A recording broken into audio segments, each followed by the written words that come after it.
विदेश मंत्री एस जयशंकर से सवाल पूछकर क्या कांग्रेस पार्टी के शहजादे, कांग्रेस पार्टी के सांसद राहुल गांधी फंस गए हैं? क्या कांग्रेस पार्टी के शहजादे इस बात को नहीं समझ रहे थे कि जो सवाल वो खड़ा कर रहे हैं, दरअसल उस सवाल में वो सब छुपा हुआ है जो पहले उनकी सरकारों के वक्त में नियम कायदे कानून बनाए गए थे। और अब राहुल गांधी यहां पर चुप है, अब कांग्रेस पार्टी चुप है। और मैं अपने दर्शकों को बताऊंगा कि कैसे जो जवाब राहुल गांधी को दिया गया निशिकांत दुबे की तरफ से, उसके बाद में अब कांग्रेस बैकफुट पर नजर आ रही है। दरअसल विदेश मंत्रालय की तरफ से यह कहा गया था कि हमने जो हमला पाकिस्तान पे हमने जो हमें करना था उसकी जानकारी हमने दे दी थी पहले। उसी पर राहुल ने सवाल खड़ा किया कि अगर आपने पहले हमले की जानकारी दी थी तो हमारे कितने राफेल मारे गए।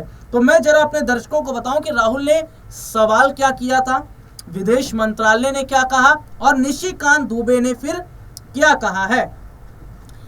दरअसल राहुल गांधी ने सवाल किया, राहुल गांधी ने विदेश मंत्री एस जयशंकर को लेकर कुछ ऐसी टिप्पणी की जिसको लेकर उन पर सवाल उठ रहे हैं।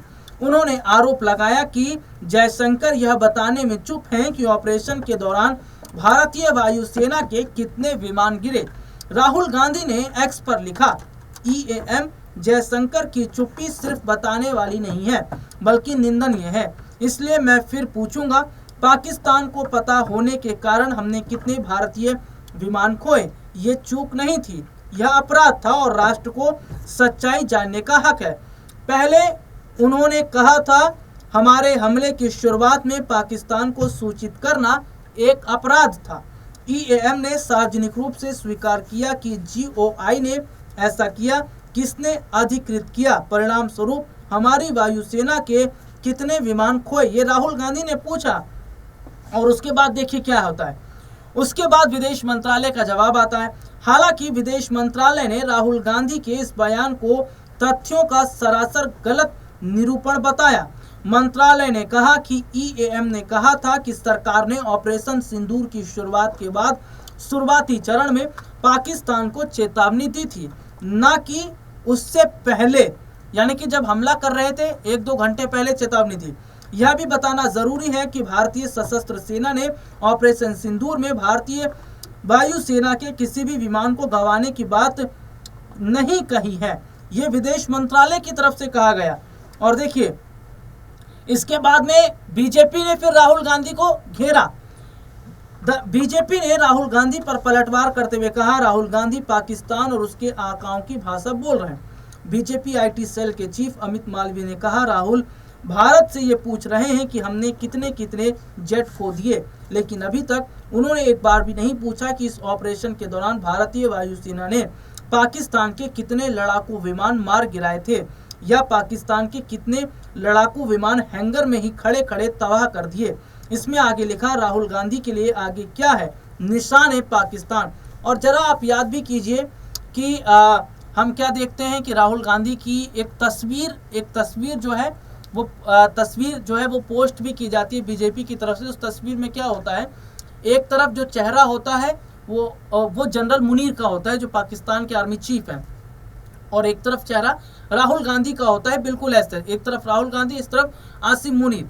तो यहाँ पर जब ये तस्वीर राहुल गांधी की पोस्ट की गई और ये बताया गया कि राहुल को ये नहीं पूछना है कि हमने पाकिस्तान को कैसे कितना तबाह किया, पाकिस्तान की हालत क्या है, वो ये पूछ रहे हैं कि हमारे घर में किस तरीके की स्थिति है। तो इसमें जो राहुल गांधी ने कहा, और राहुल गांधी ये भी कह रहे थे कि ये तो गलत है, अगर भारत हमला पाकिस्तान पे कर रहा है तो इसकी जानकारी क्यों दी जा रही है, डायरेक्ट हमला क्यों नहीं किया गया। लेकिन अब मैं आपको अपने दर्शकों को ये बताऊं, ये सब कांग्रेस का ही किया धरा है। जी हाँ, ये सब कांग्रेस का किया धरा है, जिसके बारे में क्या राहुल गांधी को नहीं पता था? ये सब कांग्रेस ने ही इस तरीके के नियम बनाए हुए हैं, और कांग्रेस ने जो नियम बनाए हैं उसकी बखियां उड़ेड़ दी है बीजेपी के सांसद निशिकांत दुबे ने। और राहुल गांधी जो कांग्रेस पार्टी के शहजादे हैं वो फिलहाल चुप हो गए। निशिकांत दुबे ने क्या कहा उसको भी आप जरा ध्यान से सुनिएगा, उसके बाद आपको खुद ब खुद पता चल जाएगा कि क्या वाकई कांग्रेस अब खुद गिर गई है। देखिए सबसे बड़ी बात क्या है, भारत और पाकिस्तान के बीच 1991 में हुए एक सैन्य समझौते को लेकर भाजपा और कांग्रेस आमने सामने आ गए। दोनों दलों के बीच आरोप प्रत्यारोप का दौर चल रहा है। भारतीय जनता पार्टी के सांसद निशिकांत दुबे ने शुक्रवार को कांग्रेस नेता राहुल गांधी पर पलटवार किया और कहा कि वह विदेश मंत्री एस जयशंकर से सवाल पूछने का पाखंड कर रहे हैं। दुबे ने 1991 के भारत पाकिस्तान सैन्य पारदर्शिता समझौते का हवाला देते हुए कांग्रेस पर निशाना साधा।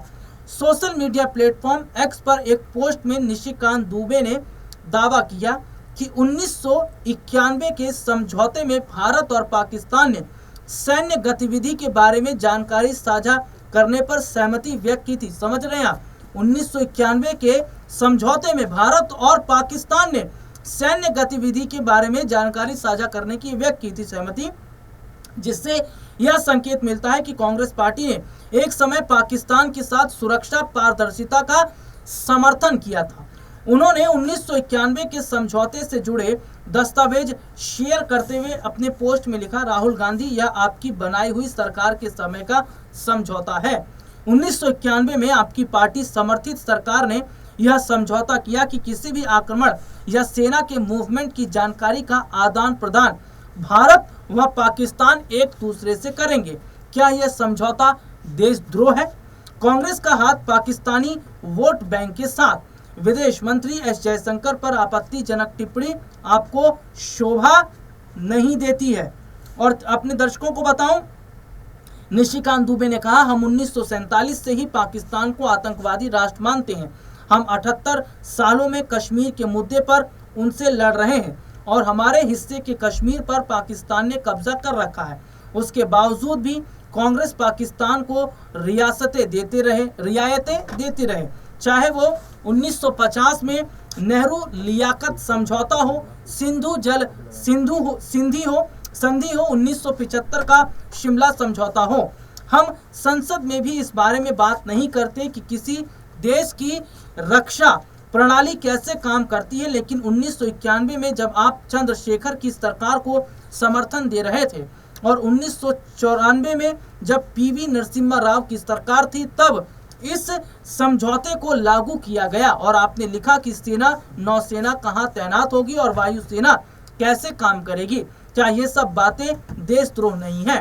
कांग्रेस ने सिर्फ वोट बैंक की राजनीति के लिए देश को धोखा दिया है।